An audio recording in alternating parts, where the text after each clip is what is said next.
মুসলমান আমাদের নামাজ কেমন? আমাদের নামাজ হচ্ছে, আমরা আজকে ডিজিটাল, তো আমাদের নামাজও ডিজিটাল। ঠিক কি ঠিক না বাবা? সেই যত ছন্দতে বলতেছে, নামাজ হলো না রে তোর, নামাজের লইলি না খবর। নামাজ হলো না রে তোর, নামাজের লইলি না খবর। এটা হচ্ছে গজল, কিন্তু গজলের মধ্যে কত কিছু আছে দেখেন। একজন দিলেন পবিত্র কোরআন, আব্দুল আলিম নামের দিয়েছে পবিত্র কোরআন। মাওলা গো, যে উদ্দেশ্যতে দিয়েছে মাবুদ, তার মনের সুকামনা খানিকে তুমি পূরণ করে দাও। মাওলা, যে বাচ্চা বাচ্চিরা এই পবিত্র কোরআনকে পড়ে যেন সেই কোনো উন্নতি করবে, পড়াশোনা করে নামাজ পড়বে, তার প্রত্যেকটা অক্ষরের স্বভাব যে ব্যক্তি দিয়েছে তার নামায়ে আমালে তুমি দিয়ে দাও। নামাজ হলো না রে তোর, নামাজের লইলি না খবর। মসজিদে পড়লে আজান সবার আগে যাও, নামাজ শেষে বাইরে এসে সুদের টাকা খাও। নামাজ হলো না রে তোর, নামাজের লইলি না খবর। নামাজ হলো না রে তোর, নামাজের লইলি না খবর। নামাজের নিয়াতি করে দাঁড়িয়েছো নামাজে, মনটা যদি থাকে তোমার দুনিয়ারি কাজে। নামাজ হলো না রে তোর, নামাজের লইলি না খবর। নামাজ হলো না রে তোর, নামাজের লইলি না খবর। নামাজের ভিতর যদি মশা কামড় মারে, মশা তুমি আগে মারো, রুকু সাজদা ফেলে। নামাজ হলো না রে তোর। সুবহানাল্লাহ। মায়ের জন্য দিয়েছে 63 টাকা। মাওলা গো, যে উদ্দেশ্য দিয়েছেন টাকা, মাবুদ গো, তার যেন মনের সুকামনা খানিকে তুমি পূরণ করে দাও। উনার মা দুনিয়া থেকে বিদায় নিয়েছে মাওলা, এই দানের সদকাতে তার মায়ের কবরখানাকে জান্নাতের বাগান বানিয়ে দাও। মুসলমান যে উদ্দেশ্য দিয়েছে, সুবহানাল্লাহ। আরো একজন দিয়েছে 200 টাকা। মাওলা গো, তার পকেটকে কখনো রাখো না ফাঁকা। যে উদ্দেশ্যতে দিয়েছে মাবুদ, মনের উদ্দেশ্যকে তুমি পূরণ করে দাও। আমার চাচাকে দুনিয়াতে থাকাকালীন যেন 5 ওয়াক্তের নামাজি বানিয়ে দাও। ও মুসলমান, নামাজের ভিতর যদি মশা কামড় মারে, মশা তুমি আগে মারো, রুকু সাজদা ফেলে। নামাজ হলো না রে তোর, নামাজের লইলি না খবর। নামাজ হলো না রে তোর, নামাজের লইলি না খবর। বুদিয়া থেকে একজন দিল 500 টাকা। মাবুদ গো, তারও মনে সুকামনা খানিকে পূরণ করে দাও। আরো একজন দিয়েছে 50 টাকা। মাওলা, তারও মনে সুকামনা খানিকে তুমি পূরণ করে দাও। ও নামাজে তোমার ধর্ম জানো, চুরি তোমার পেশা, এমন নামাজ কবুল হবে কেমনে করলে আশা। নামাজ হলো না রে তোর, নামাজের লইলি না খবর। নামাজ হলো না রে তোর, নামাজের লইলি না খবর। হায় রে মুসলমান, আমার দয়ার নবী পাক সাল্লাল্লাহু তাআলা আলাইহি ওয়াসাল্লাম সাহাবীগণকে বললেন, সাহাবারা রে, ও তোমরা শুনো শুনো রে, আমি আবু দুজানা কেন আজকে নামাজের পরে দোয়া করে না? আমি জানো ফজরের নামাজের পরে কেন দোয়া করে না? আমি আমার সাহাবী সাহাবীকে তাড়াতাড়ি করে জিজ্ঞাসা করব রে আমার দয়ার নবী যখন আবু দুজানা জানো জোহরের নামাজ পড়তে এসেছেন রে বাবা আমার দয়ার নবী আস্তে আস্তে করে বললেন আবু দুজানা তুমি শুনো শুনো গো তুমি আজকে কেন ফজরের নামাজের পরে তাড়াতাড়ি করে তুমি বের হয়ে চলে যাও আরে মুসলমান আমি আপনাদেরকে বলতে চাই রে বাবা আমাদের বাড়িতে টাকা রয়েছে আমাদের বাড়িতে পয়সা রয়েছে কিন্তু মসজিদে আজান হয় আমরা মসজিদের দিকে যাই না ওইদিকে মুয়াজ্জিন বলতেছেন হাইয়া আলাস সালাহ আপনি বলছেন মুলবি আর মুয়াজ্জিন তোরাই মসজিদকে চালা ঠিক কি ঠিক না হায়রে মুসলমান কিন্তু না না না আমাদেরকে দুনিয়াতে থাকাকালীন রে বাবা নামাজকে পড়তে হবে আমাদেরকে যখন কিয়ামতের ময়দানে যে কোন সর্বপ্রথম হিসাব হবে বাবা সর্বপ্রথমে নামাজের হিসাব হবে ও মুসলমান আমি বলতেছিলাম রে বাবা হযরতে আবু দুজানা রাদিয়াল্লাহু তাআলা আনহু আমার দয়ার নবী পাকের যখন মুখে শুনেছেন রে বাবা উনার যেন দু চোখের পানি জোরে জোরে জমিনে পড়ে গেল আমার দয়ার নবী পাক বললেন ও আবু দুজানা তোমার কেন চোখের পানি ঝরে রে কেন তুমি কান্না করো আমাকে তুমি দয়া করে বলে দাও নবী পাকের কথা শুনে আমার দয়ার নবী পাকের সাহাবী হায়রে আবু দুজানা তিনি যেন বলতে লাগলেন সুবহানাল্লাহ আরো একজন আমার চাচা কিছু টাকা দিয়েছেন তারও দানকে তুমি কবুল ও মকবুল করে নাও আমার দয়ার নবী পাক সাল্লাল্লাহু তাআলা আলাইহি ওয়াসাল্লাম রে বাবা যখন বলেছেন আবু দুজানা বলছেন ইয়া রাসূলুল্লাহ ইয়া হাবিবাল্লাহ নবী গো আমার বাড়িতে আজকে 3-4 দিন ধরে গো নবী আমার বাড়িতে আকা জ্বলে না আমার বাড়িতে চাল নাই গো নবী আমার বাড়িতে ডাল নাই আমার বাড়িতে খুরবা খেজুর নাই আমার ছেলেগুলো যখন জানো খাওয়ার জন্য চটপট চটপট করতেছেন তারা যেন সহ্য করতে পারে না ওই জন্য ইয়া রাসূলুল্লাহ ইয়া হাবিবাল্লাহ যখনই ফজরের আজান হয় ওই সময়তে আমার বাড়ির পাশে একটি ইহুদির যেন খেজুরের গাছ রয়েছে আরো একজন দিলেন আমার সে এখানে আমার দাদি জান দিয়েছেন 500 টাকা মাওলা যে উদ্দেশ্য দিয়েছে মাবুদ তারও মনের সুকামনা খানিকে পূরণ করে দাও আরো একজন 150 টাকা দিয়েছেন মাবুদ তারও মনের সুকামনা খানিকে তুমি পূরণ করে দাও আমর দুয়ের নবী পাক সাল্লাল্লাহু তাআলা আলাইহি ওয়াসাল্লাম বলতে লাগলেন ও আবু দুজানা এই জন্য কি তুমি নামাজের পরে চলে যাও নবী পাকের কথা শুনে বলতে লাগলেন ইয়া রাসূলুল্লাহ ইয়া হাবিবাল্লাহ নবী গো না না না আমার ওই বাড়ির পাশে একটি ইহুদির খেজুরের গাছ রয়েছে আমার ছোট ছোট ছেলেগুলো যখন যেন খাওয়ার জন্য তারা চটপট চটপট করে আমার বাড়িতে তো খাওয়ার নাই আমি তাদের সান্ত্বনা দেওয়ার জন্য কখনো আমি আখাতে শুধু একটা হান্ডিতে পানি দিয়ে আমি আগুন দিই তাদেরকে সান্ত্বনা দিই ও আমার ছেলেরা রে তোমরা কিছুক্ষণ পরে তোমরা ভাত খেতে পাবে কিন্তু ইয়া রাসূলুল্লাহ তারা কিছুক্ষণ পরে যখন তারা দেখতে পায় না ভাত তারা যেন চোখের পানি পেলে পেলে কান্না করে আমি তাদের কষ্ট সহ্য করতে পারি না আমার নবী পাক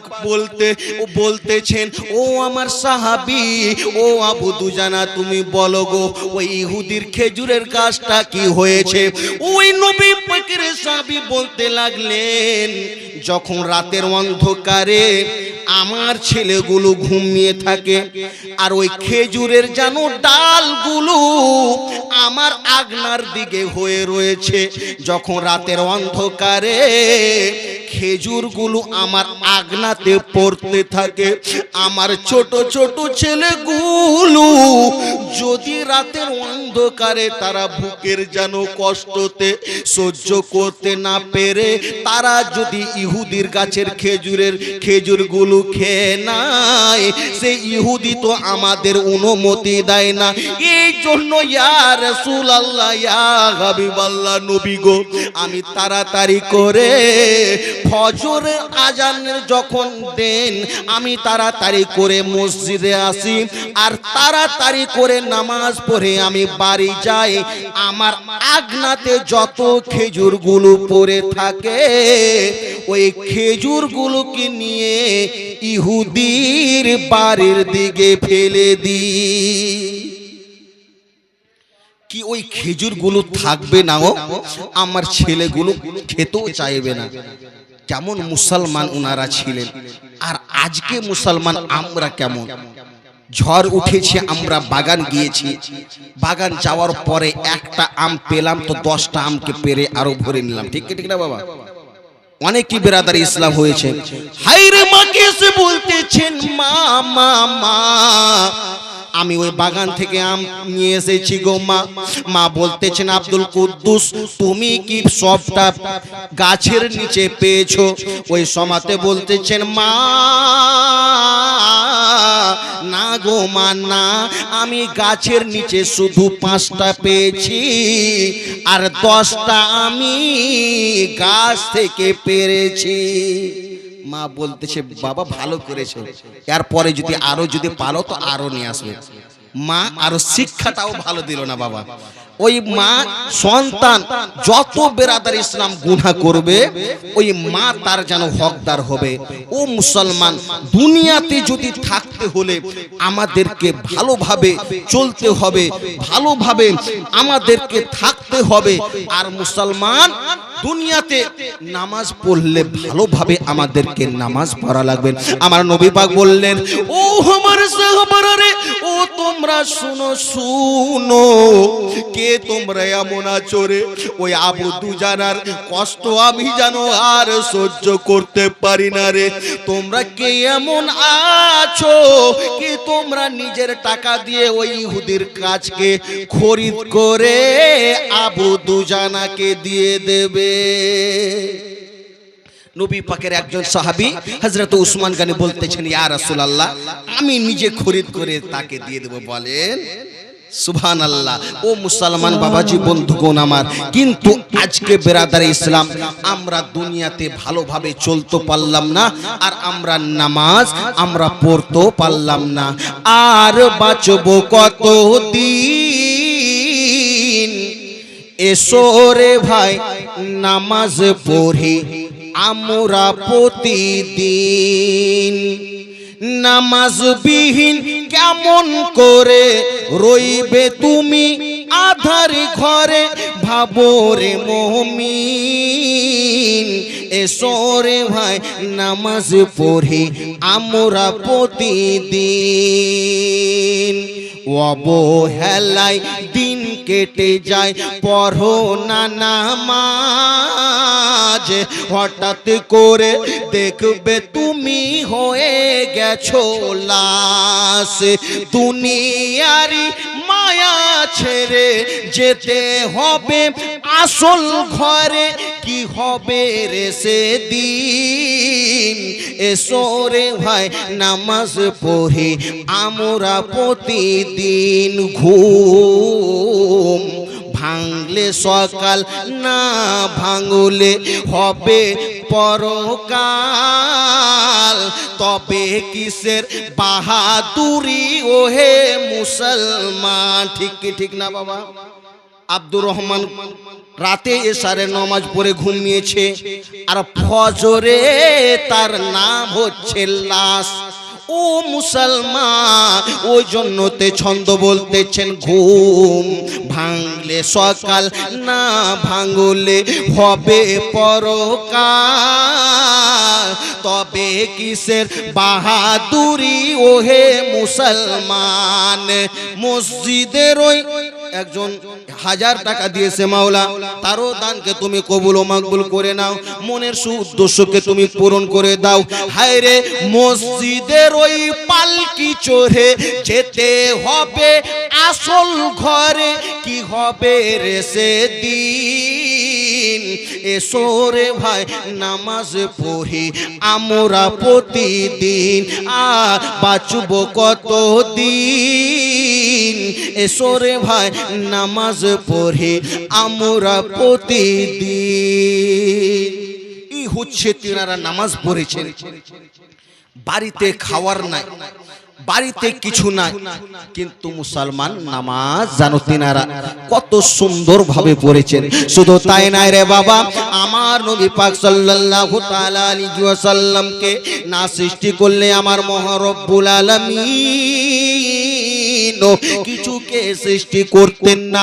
আমার প্রিয় নবী পাক সাল্লাল্লাহু তাআলা আলাইহি ওয়াসাল্লাম কেমন নামাজ পড়েছেন, কেমন নামাজ পড়েছেন প্রিয় নবী, নবী পাক সাল্লাল্লাহু তাআলা আলাইহি ওয়াসাল্লাম আমাদের সকলের মা আয়েশা সিদ্দিকা রাদিয়াল্লাহু তাআলা আনহা, আমার নবী পাক সাল্লাল্লাহু তাআলা আলাইহি ওয়াসাল্লামের স্ত্রী ও মুসলমান। একদিন জানুন নবী পাক উনার হুজরাতে রয়েছেন, আরাম করতেছেন, কিছুক্ষণ পরে দেখতেছেন হায়রে আমার প্রিয় নবী, নবী পাক সাল্লাল্লাহু তাআলা আলাইহি ওয়াসাল্লাম বিছানাতে নাই। ওমর প্রিয় নবী, নবী পাক সাল্লাল্লাহু তাআলা আলাইহি ওয়াসাল্লাম বিছানাতে নাই। মা আয়েশা সিদ্দিকা রাদিয়াল্লাহু তাআলা আনহা জানো আস্তে আস্তে করে বিছানা থেকে উঠে তিনি জানো দেখতে লাগলেন হায়রে আমার দয়ার নবী পাক কোথায় গিয়েছেন, আমার দয়ার নবী পাক কোথায় গেল রাত্রের অন্ধকারে, আমার নবী পাককে কেন দেখতে পায় না। মা আয়েশা জানো মা আয়েশা সিদ্দিকা রাদিয়াল্লাহু তাআলা আনহা দেখলেন আমার নবী পাক কোনো মক্কার বাজারে যায় নাই রে বাবা, নবী আমার মদিনার বাজারে যায় না, আমার দয়ার নবী অন্য কোনো জায়গাতে যায় না, আমার নবী যেন যায় নামাজকে বিছিয়ে, আমার দয়ার নবী নামাজে দাঁড়িয়ে গিয়েছে।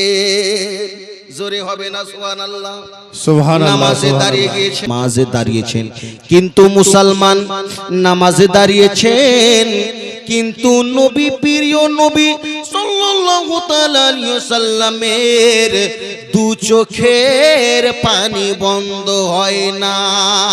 ও মুসলমান আমার ভাইরা সোনা মানিকেরা রে, আমার প্রিয় নবী যেন নামাজে দাঁড়িয়ে আছেন আর দু চোখের পানি ঝরতেছেন। দয়ার নবী পাক সাল্লাল্লাহু তাআলা আলাইহি ওয়াসাল্লাম তারপরে মুসলমান রুকু করলেন, রুকুতে যেন লম্বা করে নবী পাকের দু চোখের পানি ঝরতেছেন। আমার প্রিয় নবী সাল্লাল্লাহু তাআলা আলাইহি ওয়াসাল্লাম বাবারে যেন সাজদা করলেন রে বাবা, সাজদাতে আমার দয়ার নবী প্রিয় নবী সাল্লাল্লাহু তাআলা আলাইহি ওয়াসাল্লামের দু চোখের পানি যেন বন্ধ হয় না। যখন আমার দয়ার নবী সাল্লাল্লাহু তাআলা আলাইহি ওয়াসাল্লাম নামাজকে পড়া হলো, জানো মা আয়েশা সিদ্দিকা রাদিয়াল্লাহু তাআলা আনহা জিজ্ঞাসা করলেন ইয়া রাসূলুল্লাহ, ইয়া হাবিবাল্লাহ, নবী গো আমি তো জানি আপনার জানো কিঞ্চিন পরিমাণ আপনার জানো গুনাহ নাই গো নবী, ইয়া রাসূলুল্লাহ, কিন্তু আপনি চোখের পানি ফেলে ফেলে কেন এত কান্না করেন, আপনি জানো দু চোখের পানি ফেলে কেন এত কান্না করেন। নবী আমার বললেন আয়েশা রে, ও আয়েশা তুমি শুনো শুনো রে, আমি এই জন্য কান্না করি আমার মহারব্বুল আলামিন সকল কিছু দিয়েছেন, আমি কি আল্লাহর শুকরিয়া আদায় করব না? জোরে বলেন আল্লাহ আমাকে সকল কিছু দিয়েছেন, আমার মহান আল্লাহর কি শুকরিয়া আদায় আমি করব না? এই জন্য রে আয়েশা, আমার যেন দু চোখের পানি ঝরে ঝরে আজকে জমিনে আমার যেন পড়তে থাকে, আমার দু চোখের পানি যেন বন্ধ হয় না। ও মাঝি কোথায় যাও, আমায় লইয়া যাও, বলেন সুবহানাল্লাহ। ও মাঝি কোথায় যাও, আমায় লইয়া যাও, নবীর লাগি এই মন কান্দে, আমি যে নবীর দিওয়ানা বন্ধু, চুম্ব নবীর রওজা রে। ও মাঝি কোথায় যাও, আমায় লইয়া যাও, যার লাগি মা খাতি যা ভাই পাগল হয়েছিল, জীবন জৈবন ধন দৌলত সবই বিলিয়ে দিল, সেই নবীজির ইশকে আমার মন যে পাগল পারা রে। ও মাঝি কোথায় যাও, আমায় লইয়া যাও। এই বেরাদার ইসলাম আমার নবী পাক সাল্লাল্লাহু তাআলা আলাইহি সাল্লাম দুনিয়াতে থেকেছেন, উম্মতের শিক্ষা দিয়েছেন। নবী পাক আমার উম্মতকে কেমন ভাবে চলতে হবে, দুনিয়াতে কিভাবে তাদেরকে থাকতে হবে। ও মুসলমান, কিন্তু আজকে দুনিয়াতে আমরা শুধু সংসার, বাড়ি গাড়ি, ধন দৌলত, এইগুলো সকলকে নিয়ে আমরা ব্যস্ত। আমরা বেরাদার ইসলাম দুনিয়াতে আমরা ভালোভাবে থাকতে পারলাম না। নবী পাকের কন্যা মা ফাতেমা জোহরা রাদিয়াল্লাহু তাআলা আনহা কেমন ছিলেন? একটি ইশার নামাজ পড়ে একটি সাজদা করেছেন, দ্বিতীয় সাজদা অতক্ষণ পর্যন্ত করতেন না যতক্ষণ পর্যন্ত ফজরের আজান না হয়ে যেত। বলেন হায়রে মা আমার নবী পাকের কন্যা মা ফাতেমা জোহরা রাদিয়াল্লাহু তাআলা আনহা কেমন মুসলমান দুনিয়াতে ছিলেন। মারে মা ফাতেমার জীবনী শুনে নিজের জীবনকে পরিবর্তন করেন রে মা। হায় রে মা আমার, সে মা ফাতেমা একদিনকার কথা রে বাবা, বাড়িতে টাকা নাই, বাড়িতে পয়সা নাই, কেতাবের মধ্যে পাওয়া যায় মা ফাতেমা কষ্ট বাড়িতে রয়েছেন। তিনি যেন ওই জাতা পিসতেছেন রে বাবা, ওই জাতা পিসতে পিসতে ওনার যেন এত হাতগুলো গরম হয়ে হাতগুলোতে ফোঁসা পড়ে, ওই হাতগুলো দিয়ে যেন রক্ত ঝরতেছে। হায় রে মুসলমান, কিন্তু উনি হাত দিয়ে জাতা ঘুরাতেন আর মুখ দিয়ে কোরআনের তেলাওয়াত করতে। আজকে আমার মাদের মুখে কোরআন থাকে বাবা, কার সঙ্গে ঝগড়া করবে, কেমন কি বেরান্দার নাচ গান থাকবে, ওইগুলো মুখে, কিন্তু কোরআনের তেলাওয়াত বেরাদার ইসলাম থাকে না। হায় রে মুসলমান, কিন্তু উনার বাড়িতে খাবার নাই, কিন্তু এক ওয়াক্তের নামাজ কাজা নাই, এক ওয়াক্তের নামাজ কাজা নাই, বাড়িতে খাওয়ার নাই আর জানো নামাজটাও কাজা নাই। একদিন আমার হযরতে আলী শেরে খোদা রাদিয়াল্লাহু তাআলা আনহু আসলেন, ফাতেমাকে বলতেছেন, ফাতেমা ও হাসান হোসেনের মারে, তোমার কি বাড়িতে কিছু খাওয়ার আছে রে ফাতেমা? আমাকে অনেক খিদা লেগেছে রে ফাতেমা, যদি কিছু খাওয়ার থাকে আমাকে তুমি দাও, আমি খেয়ে খিদা নিবারণ করব। মা ফাতেমা বলতেছেন স্বামী গো আজকে 3 দিন হয়ে গেল গো স্বামী, আমার আখা জলে নাই গো স্বামী, আমিও যেন খাওয়ার জন্য চটপট করতেছি। আজকে হাসান হোসেনকে, ছোট ছোট হাসান হোসেন, তারাও সহ্য করতে পারে না, ওই জন্য আমি বাড়ি থেকে তাদেরকে অন্য জায়গাতে রেখে এসেছি। স্বামী ডাক্তার আনাসুর সুবহানাল্লাহ 500 টাকা দিয়েছেন মাওলা, মাওলা যে উদ্দেশ্য দিয়েছে দানখানাকে তুমি কবুল করে নাও। আমর ফাতেমা বলতে লাগলেন স্বামী গো আজকে 3-4 দিন ধরে বাড়িতে খাওয়ার নাই, জানো বালিশের কথা বললেন ফাতেমা আমি তো হলাম তোমার স্বামী, ফাতেমা রে তোমার বাড়িতে খাওয়ার নাই, আমাকে কেন তুমি বলনি, কেন বলনি? মা ফাতেমার 2 চোখের পানি ঝরে ঝরে জমিনে পড়ে যায়। মারে আপনাদেরকে বলতেছি রে মা, যদি স্বামী একদিন বাজার না করতে পারে রে মা, স্বামীকে আপনি অন্যায় কথা কখনো বলবেন না। আমার নবী পাকের কন্যা ফাতেমা জীবনী শুনে নিজের জীবনটাকে পরিবর্তন করেন। হায় রে মুসলমান, মা ফাতেমা বলতেছেন স্বামী গো আপনাকে কেমন ভাবে বলবো গো স্বামী, আমি জানি গো স্বামী আপনার কাছে টাকা নাই গো স্বামী, আমি জানি গো স্বামী আপনার কাছে পয়সা নাই গো স্বামী, আমার বাবা যেদিন আপনার হাতে দিয়েছিল সেদিন একটা কথা বলেছিল, ফাতেমা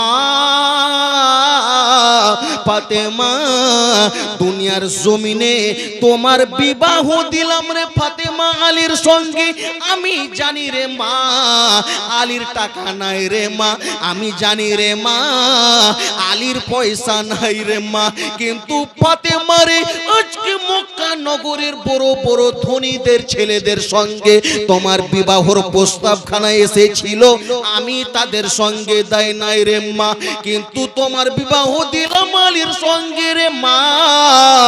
তুমি শুনো রে মা শুনো, আলীকে তুমি কখনো অন্যায় কথা বলে, কোনো কথা বলে আলীকে তুমি দুঃখ দিবে না, আলীকে কখনো দুঃখ দিবে না।